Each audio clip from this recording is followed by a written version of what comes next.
Assalamualaikum warahmatullahi wabarakatuh. Halo teman-teman semua. Perkenalkan, nama aku Erilian Mafitasari atau biasa dipanggil dengan nama Eri atau Lili. Dan aku dari program studi Pendidikan Sosiologi Fakultas Ilmu Sosial dan Hukum Universitas Negeri Jakarta.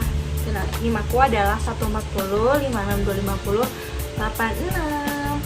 Nah, pada kesempatan video kali ini aku mau share tentang masak ya.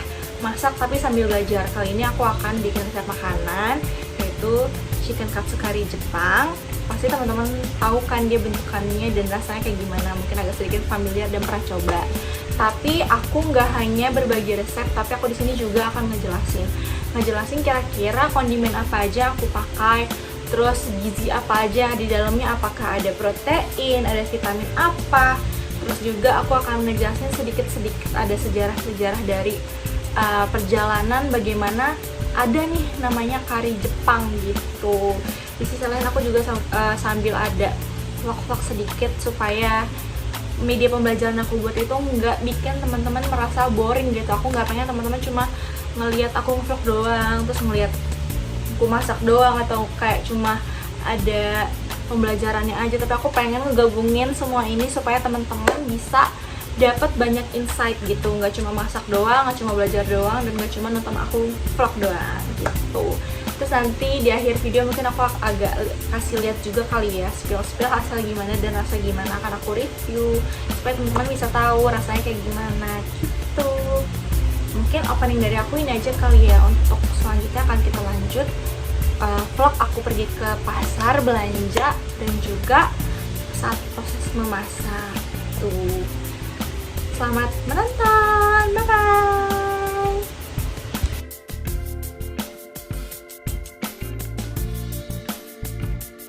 Oke, pertama ini aku pergi ke pasar.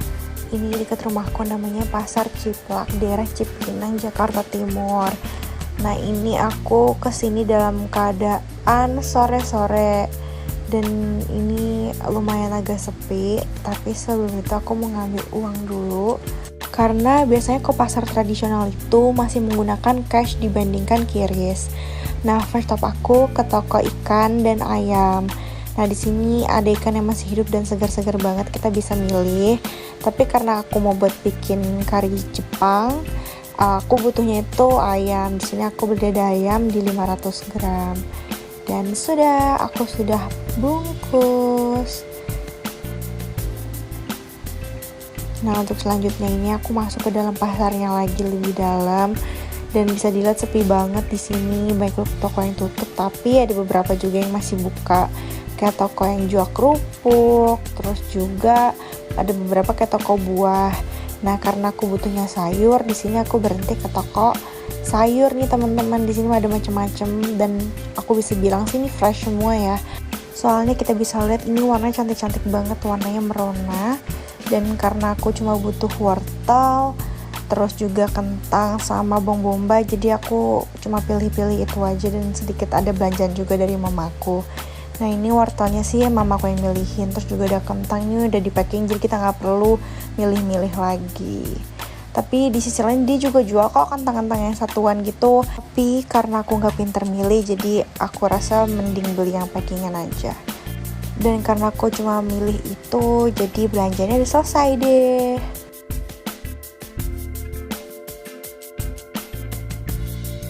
Nah, sekarang aku akan menjelaskan mengenai sejarah kari Jepang atau Japanese curry. Nah, ini sangat menarik loh teman-teman, karena sebenarnya kari Jepang ini tuh bukan berasal dari Jepang, melainkan hasil adaptasi dari India. Nah, mungkin langsung aku jelasin aja kali ya. Nah, kari ini tuh berasal dari India, yang dimana tempat berbagai hidangan berbumbu itu telah dibuat selama ribuan tahun. Yang kita tahu India itu kan makanannya berempah banget ya teman-teman. Pasti teman-teman juga pernah ngeliat di sosial media. Mungkin sebagai contoh lain, mungkin teman-teman pernah ngeliat panipuri. Nah, panipuri itu juga salah satu makanan India yang bumbunya sangat kuat. Dan mungkin aku bisa bilang emang semua makanan India itu bumbunya dan rempahnya itu bener-bener pekat banget. Nah, pertama-tama kan kari itu berasal dari India. Lalu pada abad ke-19 saat India berada di bawah kekuasaan Britania Raya, orang Inggris ini mengadaptasi kari menjadi saus yang lebih kental menggunakan tepung. Lalu pada tahun 1870-an pada masa restorasi Meiji, kari ini diperkenalkan ke Jepang melalui Angkatan Laut Inggris, teman-teman. Nah, Jepang pada saat itu sedang banyak mengadopsi budaya dan teknologi barat dari pasukan Inggris tersebut. Nah, kemudian orang Jepang ini mulai menyesuaikan nih teman-teman. Menyesuaikan rasa karinya itu menjadi lebih manis, lebih kental, dan tidak terlalu pedas dibanding kari India. Karena aku juga tahu bahwasanya orang Jepang itu biasanya nggak kuat pedas. Nah, kari ini disajikan biasanya bersama nasi dan dikenal dengan nama kare rice. Udah kayak orang Jepang belum ya? Atau biasa disebut dengan curry rice. Lalu pada abad ke-20, kari Jepang ini menjadi makanan sehari-hari di Jepang. Kini tersedia dalam bentuk bumbu instan loh. Nah, ini juga akan aku pakai pada masak hari ini. Dan juga menjadi salah satu hidangan rumahan yang paling populer di Jepang. Nah, gimana teman-teman? Kira-kira sejarah yang aku jelaskan tadi cukup mencengangkan gak? Soalnya selama ini aku kira kari itu memang berasal dari Jepang. Ternyata asal mulanya itu dari India. Semoga informasi yang aku sampaikan ke teman-teman bisa menjadi ilmu. Kali ini aku akan membersihkan dan memotong wortel dan kentang untuk bahan utama dari kari Jepang ini, teman-teman. Mungkin sambil video ini berjalan aku akan ngejelasin kali ya kandungan apa aja yang berada di wortel dan kentang. Nah, wortel ini mengandung karbohidrat, kaya akan serat, vitamin A yang bagus untuk kesehatan mata, lalu ada vitamin K, biotin, vitamin B6, dan kalium. Nah, kalau misalnya teman-teman mengkonsumsi wortel secara rutin, itu dapat memperkuat sistem kekebalan tubuh loh. Selain itu juga bisa menjaga kesehatan pencernaan dan juga memelihara kesehatan jantung. Nah, buat teman-teman jangan lupa ya mengkonsumsi wortel. Lalu selanjutnya ada kentang. Nah, kalau kentang ini justru makanan yang kaya akan karbohidrat, vitamin C, kalium, dan serat. Nah, kentang ini juga bisa memberi tubuh kita energi. Mungkin kalau ibaratnya, kalau sekarang itu kayak ketika motor kita isi bensin. Nah, kayak gitu teman-teman. Jadi, kalau kita makan kentang itu bisa bikin tubuh kita lebih berenergi. Nah, untuk selanjutnya kita akan potong-potong wortel dan kentangnya.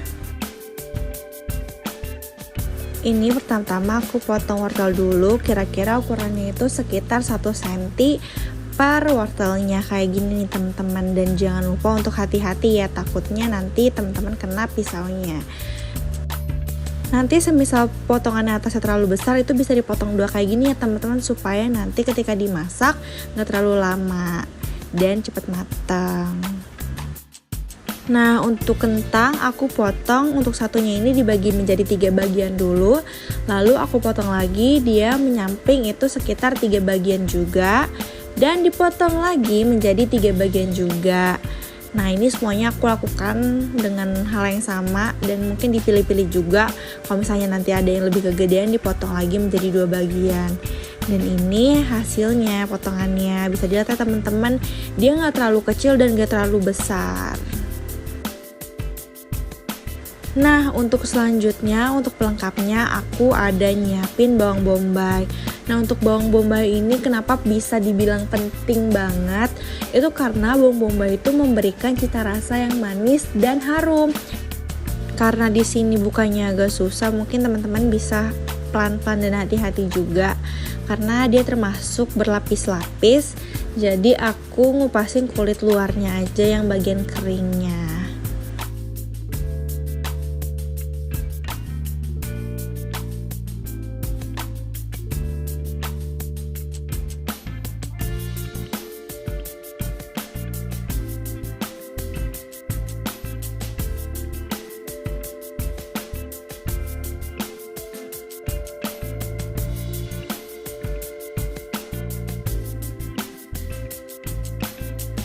Lalu setelah sudah siap, ini aku potong. Potongnya kayak gini ya teman-teman, jangan sampai salah arah. Kalau misalnya salah arah nanti akan beda hasil potongannya. Nah di sini teman-teman juga harus hati-hati karena ini agak susah menurut aku, dia sampai lompat-lompat. Nah potongannya ketika udah kayak gini jangan sampai dipotong menjadi 2 bagian lagi.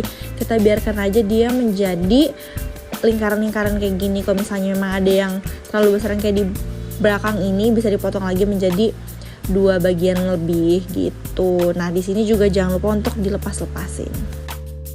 Nah untuk selanjutnya aku udah nyiapin ayam. Ini sebagai bahan utama juga yang paling penting, karena kalau tanpa ayam rasanya kayak kurang ya teman-teman. Nah aku mau jelasin nih mengenai ayam. Ayam itu biasanya ada 2 ya teman-teman, ayam broiler dan kampung. Untuk kali ini aku lagi make ayam broiler karena aku lebih suka ayam broiler dan mudah juga ditemukan di pasar. Nah ayam itu mengandung banyak sekali protein dan dia tuh bisa dibilang protein yang sangat tinggi gitu. Selain itu juga ayam ini kaya akan vitamin B, fosfor, selenium, dan zat besi. Tujuannya itu bisa membangun otot, terus membuat tulang lebih sehat, dan menambah energi. Nah untuk selanjutnya aku motongin ayamnya menjadi tipis-tipis kayak gini supaya nanti ketika digoreng matangnya merata gitu.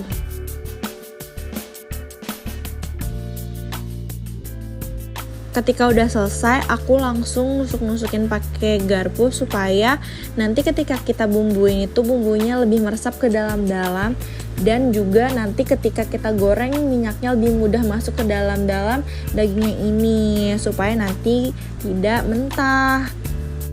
Dan ini aku lakukan ke semua daging ayamnya. Kalau bisa teman-teman bikin tusukan yang banyak supaya nanti bumbunya meresap banget ke dalam-dalamnya gitu.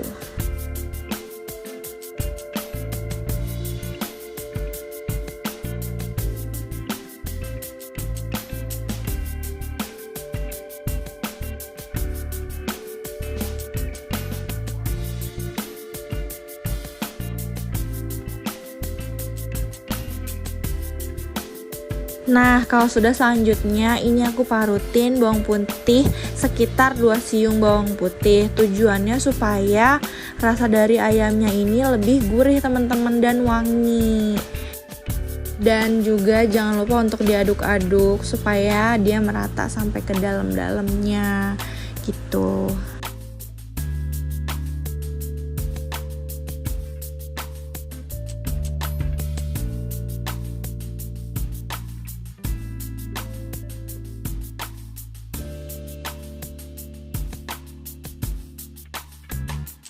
Nah kalau udah aku langsung tambahin dari Sasa tepung serbaguna. Tujuannya itu biar mempermudah karena dia udah ada bumbunya sedikit, jadi rasa ayamnya gak gitu polos gitu, ada rasa gurih-gurihnya. Cuma kalau misalnya teman-teman punya lada di rumah boleh banget ditambahin supaya rasanya lebih berasa. Nah ini selanjutnya aku tambahin air, dan aku juga nambahin air dan tepungnya itu secara berkala. Pokoknya dikira-kira sampai terasa bumbunya ini bisa mengcover ayamnya ketika dicampur dengan tepung panir gitu.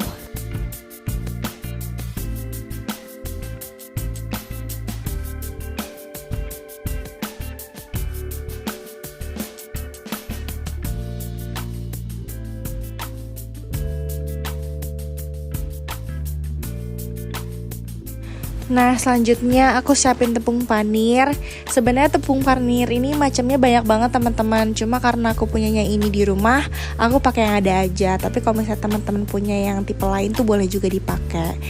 Nah ini ayam yang udah tadi kita bumbuin, itu langsung aja kita masukin ke tepung panir dan kita balurin. Nah di sini butuh kesabaran banget teman-teman, karena kalau misalnya enggak nanti akan ada yang bolong-bolong, ada yang enggak ke cover sama tepung panir. Terlebih lagi aku di sini tuh kurang banget bumbunya, atau bumbu tepungnya yang tadi aku campur sama air itu kurang, jadi dia kurang solid gitu buat ditempelin ke tepung panir. Jadi mungkin di sini teman-teman bisa nambahin lagi sampai dikira-kira dia bener-bener bisa bikin ayamnya ini solid sama tepung panirnya.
Nah ini hampir selesai semua ayam yang udah mau dipanirin, ini tinggal satu aja. Mungkin kita akan lanjut ke next.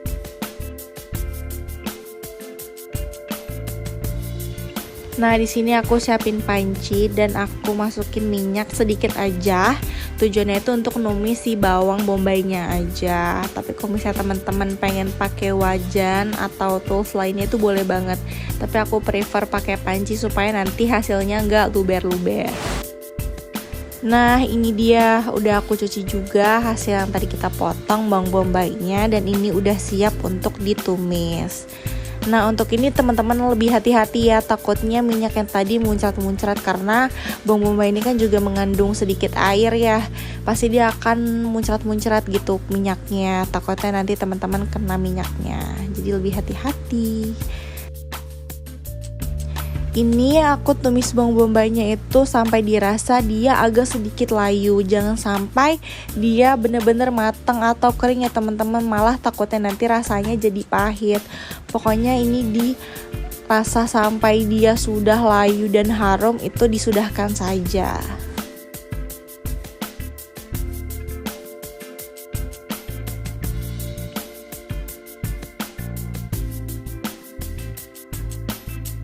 Nah ini hasilnya, aku nggak terlalu lama juga, aku sampai hasilnya layu aja gitu. Ini selanjutnya aku mau masukin kentang dan wortel yang udah aku cuci dan aku potong juga tadi. Nah untuk masukinnya itu setelah bawang bombaynya udah layu. Nah ini dioseng-oseng pelan-pelan aja, nggak perlu lama teman-teman, pokoknya sampai dirasa dia nyatu bareng aja gitu. Dan kalau misalnya mau di hold sebentar juga boleh supaya ada rasa smoky juga.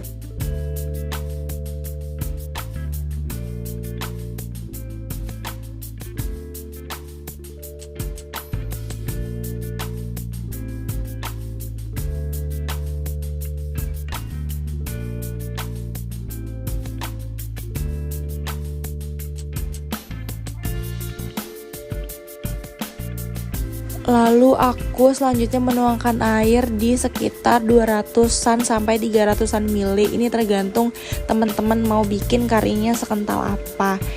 Nah ini setelah itu aku aduk supaya dia merata gitu. Nah ini aku kira-kira ngediamin itu sekitar sampai sayurnya ini ya matang gitu. Jadi mungkin teman-teman sering-sering dicek aja apakah udah matang atau belum, ditusuk pakai garpu gitu. Nah sambil nunggu aku nggak diem aja, tapi aku sambil goreng ayam yang tadi udah kita balurin tepung dan panir. Dan di sini nggak terasa sayur yang tadi udah direbus itu udah lumayan mateng, dan aku emang nggak pengen bikin dia mateng banget, aku pengen masih ada tekstur crunchy-nya. Ini aku akan masukin bumbu instan juga dari Sasa Kari Jepang, dan aku pakai sekitar 1,5 ukuran dari yang aku tunjukin tadi temen-temen. Kalau misalnya emang pengen lebih pekat boleh pakai 2 saset sekalian, cuma karena aku lagi trial jadi aku pakai 1,5 aja, itu udah cukup. Ini balik lagi ke selera sih. Nah ini aku goreng sampai semuanya dari chicken katsunya itu selesai. Aku kan bikin 4, jadi aku goreng 4-4-nya.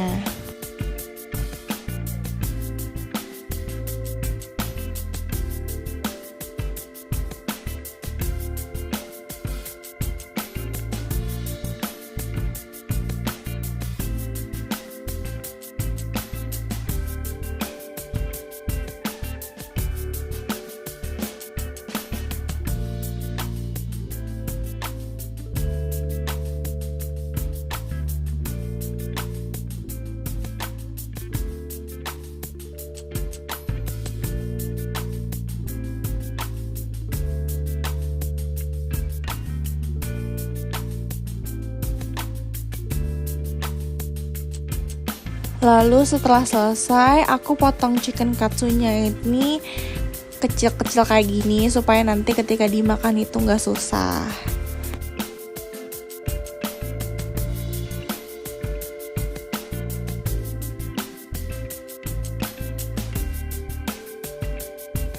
Nah, ini dia hasil dari kari yang tadi aku bikin. Emang teksturnya agak nggak gitu kental karena aku lebih suka yang agak light gitu. Nah, ini langsung aja aku tuangin di samping ayam yang tadi kita udah goreng.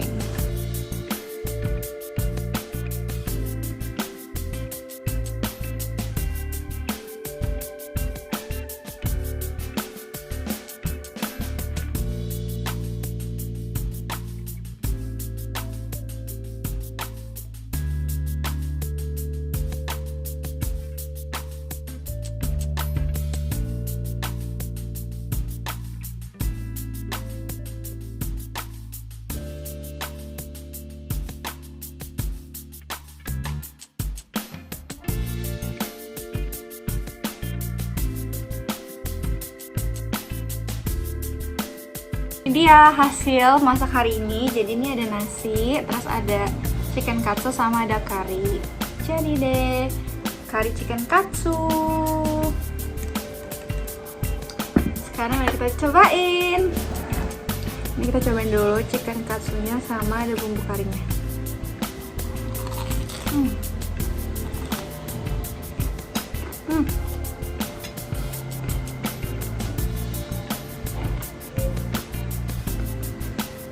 Enak.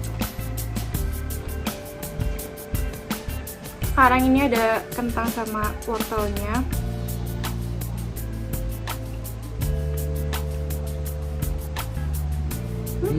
Yang saya tetap enak meskipun pakai kari blok yang instan. Buat teman-teman yang mau cobain langsung aja ikutin resep dari aku. Bahan utama: 300 gram dada ayam fillet, iris, melebar dan pipihkan, 2 siung bawang putih. Haluskan untuk marinasi, tepung bumbu serbaguna untuk marinasi. Tepung panir atau tepung roti secukupnya. Minyak goreng secukupnya. Bahan saus kari Jepang: 1,5 bungkus bumbu sasa kari Jepang, 1 buah kentang, potong dadu, 2 buah wortel. Potong dadu, 1 buah bawang bembe, iris, 2 siung bawang putih, cincang halus. 300 ml air matang, 3 sendok makan minyak goreng untuk menumis. Cara membuat ayam katsu: lumuri potongan ayam dengan bawang putih halus. Dan tepung bumbu yang diberi air, diamkan 15 menit agar bumbu meresap. Gulingkan ke dalam tepung panir sambil ditekan. Agar menempel sempurna, goreng ayam di dalam minyak panas dengan api sedang.